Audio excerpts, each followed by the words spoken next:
सबैलाई नमस्कार। सम्पूर्ण साथीमा नमस्कार। शुभ बिहानी। मेरो भिडियोलाई मन पराइदिनु हुने सम्पूर्ण साथीमा नमस्कार छ। मलाई पनि यसो लाइक कमेन्ट सब्सक्राइब गरिदिनु होला हजुरहरूले यसो माया गरिदिनु होला है। मलाई पनि हजुरहरूकोमा पनि गरिदिन्छु म। नमस्कार छ है सम्पूर्ण मलाई माया गरिदिनु हुने सम्पूर्ण साथीहरूमा। ल हेर्नुहोस् है, यहाँ सरसफाइ कार्यक्रम, हाम्रो बुहारी नानीको सरसफाइ कार्यक्रम छ आज यतातिर। ल हाम्रो त कामै यस्तो यहाँ ल यत्रो छ, कोही यता तलतिर, यहाँ नि छ है, खोरभित्र पनि छ ए, यस्तो छ।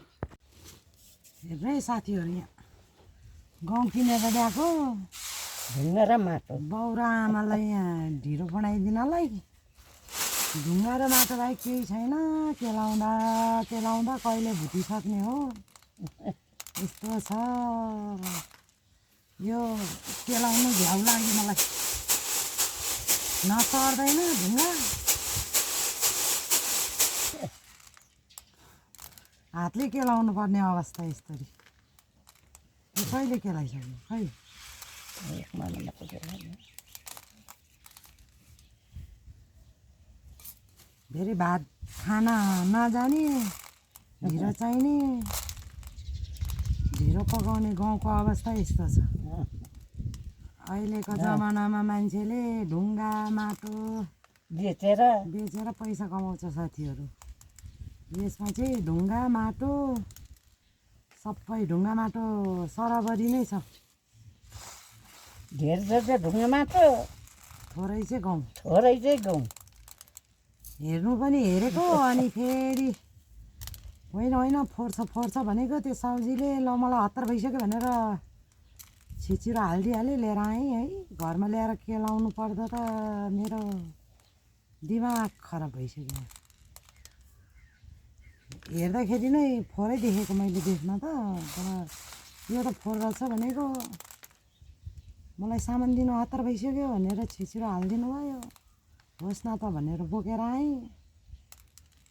यस्तो भारे यस्तो नाखा देख्दैन।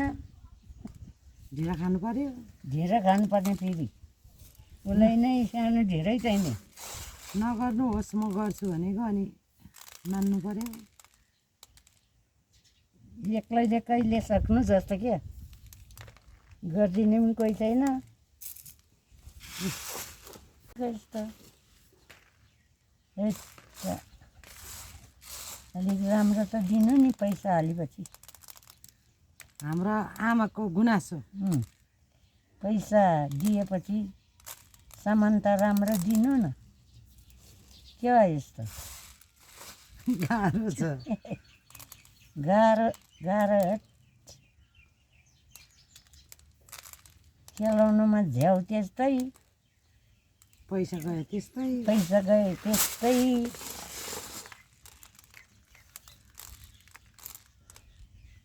ढुङ्गा त सराबरी नै नि। ढुङ्गा माटो। म चाहिँ आगो फुक्दैछु है साथीहरू, यहाँ गहुँ र मकै भुट्नलाई। यस्तो अँध्यारो छ, बत्ती छैन।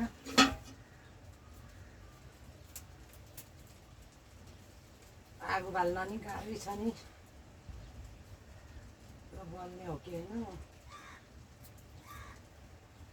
बाल्दैछु।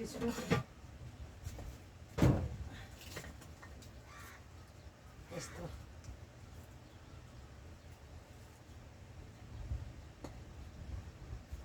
गाह्रो छ साथीहरू, गाह्रो छ।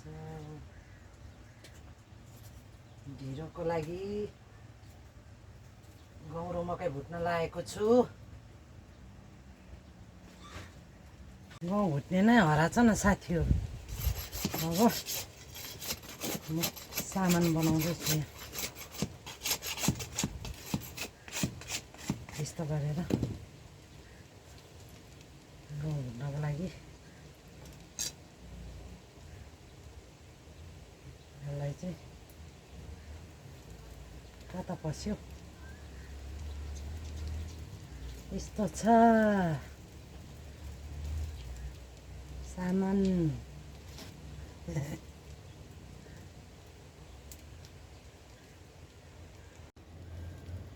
गाउँ भुट्ने सामान हराएछ मेरो कप्टेरो हुन्छ कप्टेरो चाहिँ हराएको अवस्था त्यही भएर नहराउने कप्टेरो बनाउनु लागेको छु अब चाहिँ अब यो चाहिँ एउटा डल्लै बनाएपछि यो कहिल्यै हराउँदैन एकैवटा भएर के साथीहरू त्यो चाहिँ कता कता के चाहिन्छ अनि टिप्दै लान्छ यो भएपछि चाहिँ यो चाहिँ अब सधैँलाई हुन्छ अब यसले चलाएर भुट्ने हो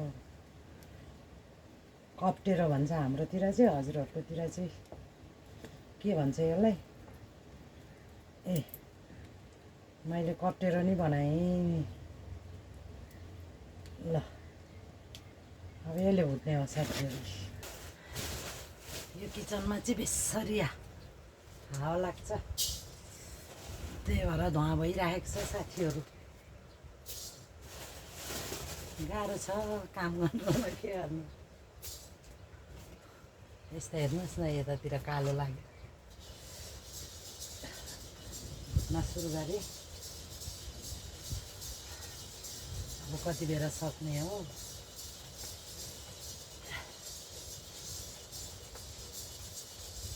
मैले अघि बनाएको भुट्ने है कप्टेरो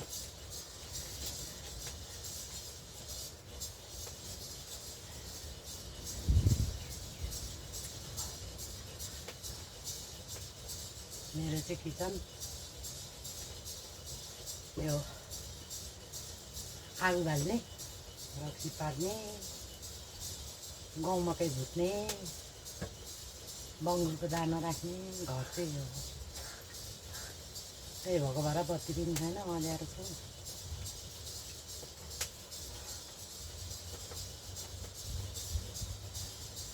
घरदेखि अलिक पर छ अलिकति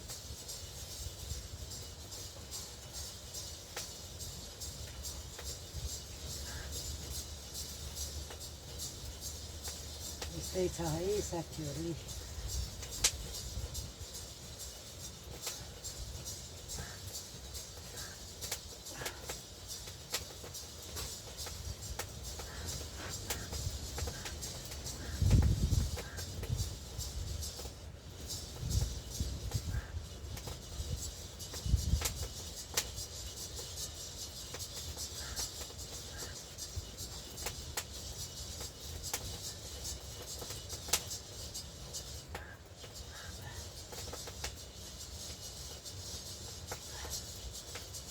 हावा लाग्छ क्या साथीहरू त्यही भएर यहाँ अलिक डाँडामा पऱ्यो हावाले धुवाले निसासेर खासै बोल्न सक्दैन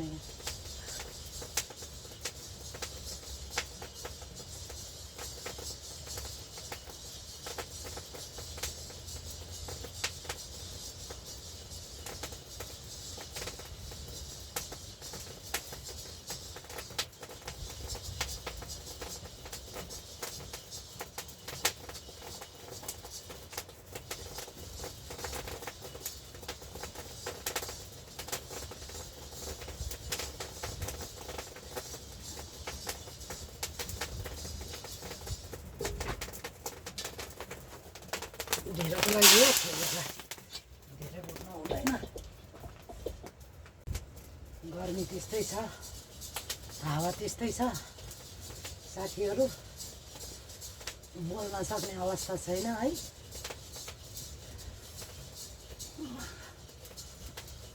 धुवा त्यस्तै छ आगोको छेउमा बसेर गर्ने हो हावा पनि चलिरहेछ जोस् धुवाले गर्दा सास हेर्न सकेको छुइनँ यस्तो अवस्था भएको छ गाह्रो छ नि साथीहरू मलाई गाह्रो छ यस्तो छ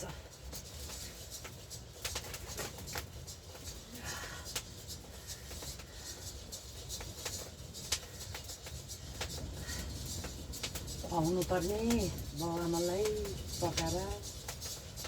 अब फेरि बाउआमालाई पकाएर खुवाएर फेरि बिउ राख्नु जानु छ साथीहरू कोदोको। आज चाहिँ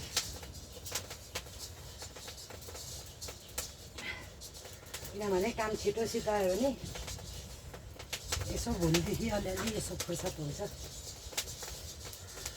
काम भनेको किन साँचिराख्नु भनेर गऱ्यो भने काम भनेको गऱ्यो भने गरेको गरेकै सिद्धियो भने आनन्दै। त्यही भएको भएर काम जति आजै हल्का फुल्का काम जति चाहिँ आजै सकाउँ भन्ने सोच्थ्यो। त्यही भएको भएर बिउ राख्ने अनि यस्तो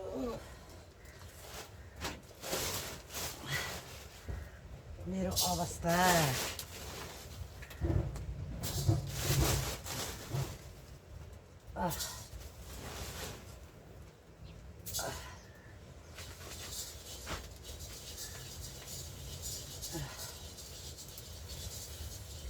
भने साथीहरू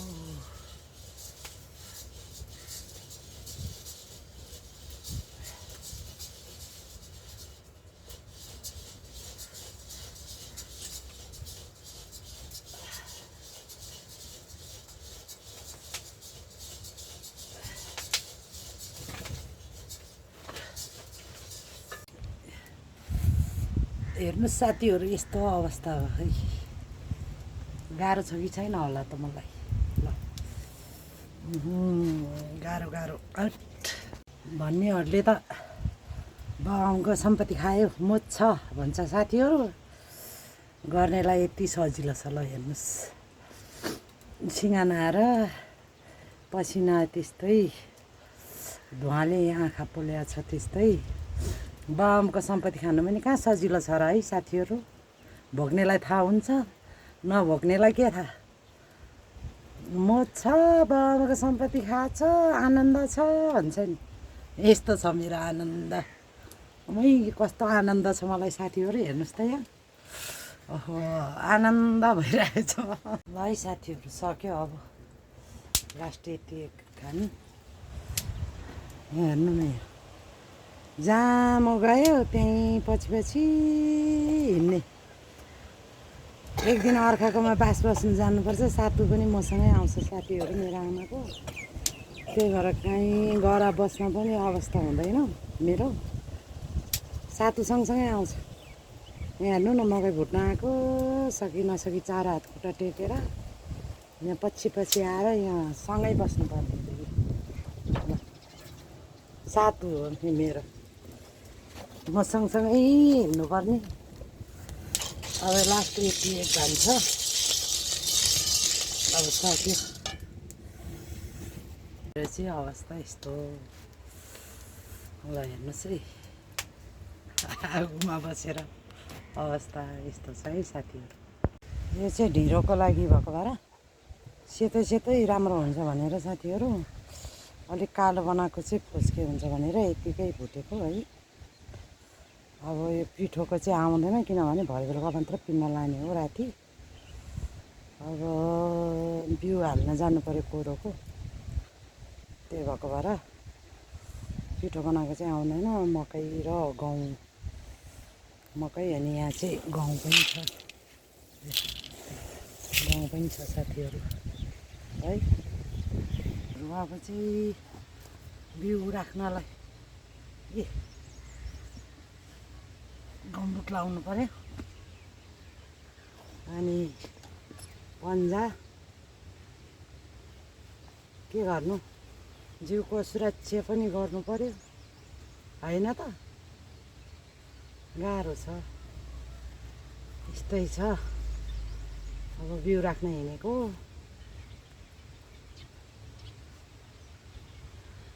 अहिले चाहिँ घाम लागेको छ। बिउ राख्ने चाहिँ यहीँ हो है साथीहरू। बिउ चाहिँ त्यो पर यहाँ राख्ने हो। अनि घरको छेउमा पनि छ अब बिउ राख्ने आजको काम सक्यो। भोलिदेखि अलिक आराम हुन्छ। हेर्नुहोस् है साथीहरू, अस्ति खनेको हरियै झारा छ। यो झारलाई हातले उखाल्दैछ यहाँ हेर्नु न, सातु मेरो सातु यता ल हेर्नु त। तपाईँ कति वर्ष भयो अरे मम्मी? 84 वर्षको मान्छे। ल यहाँ हेर्नु न, काम 84 वर्षको मान्छेको काम है। ल यता फेरि बुवा हुनुहुन्छ, मल झिक्दै हुनुहुन्छ। तपाईँ चाहिँ कति वर्ष अरे बुवा? म 76 वर्ष होला। 76 वर्ष अरे। ल हेर्नु त, 76 वर्षको मान्छेको काम। बङ्गुर कमल बिहिबारीमा हाल्नु भनेको हजुर। बङ्गुर कमल बिहिबारीमा, यहाँ बिहिबारी पनि अस्ति खनेको जस्तोको तस्तै भएछ। यता चाहिँ फेरि मेरो बङ्गुर है हजुर। यहाँ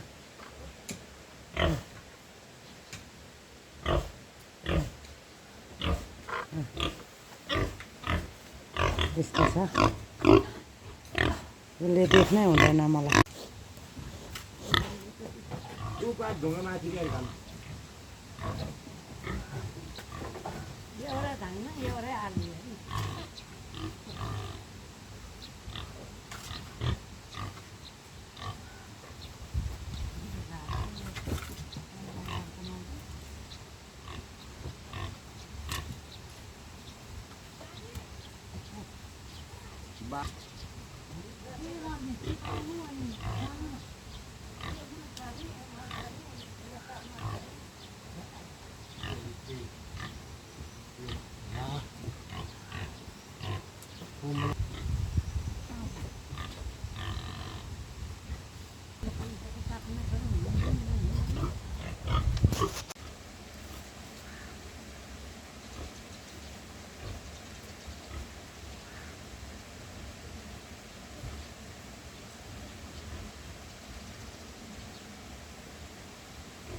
हाम्रो चाहिँ बिउबारीमा मकै पनि हाल्छ।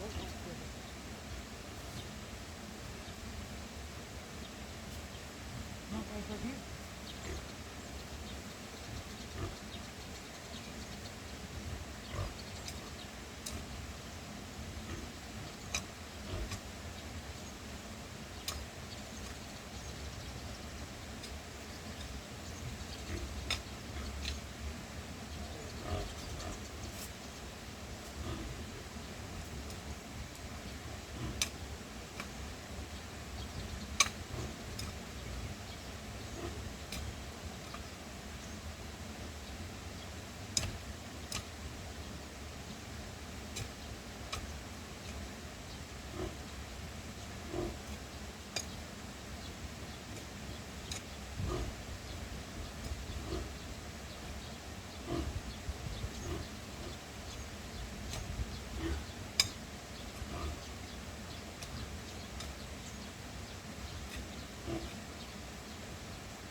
घाम लागेको छ साथीहरू, गर्मी बोल्नै सक्दैन। ल है साथीहरू, बिउ राखिसक्यो, यसरी राखेँ बिउ। यहाँ चाहिँ एउटा राखेँ, यहाँ बारी चाहिँ ठुल्ठुलो छ। अनि यहाँ